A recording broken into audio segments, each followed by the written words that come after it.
Pare, pwedeng bang ligawan ko ang ate mo? Matagal na siyang gusto, nahihiya lang sa'yo. Pare, pwedeng bang ligawan ko ang ate mo? Huwag sasama ang loob mo, nagpapaalam lang sa'yo.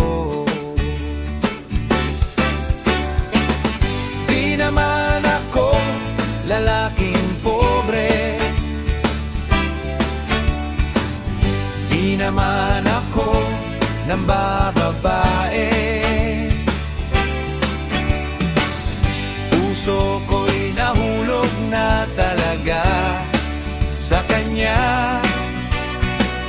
Pwede bang ako'y payagan mo na? Pare, pwede bang ligawan ko ang atin mo? Kahit matanda ang atin mo, it doesn't matter tayo.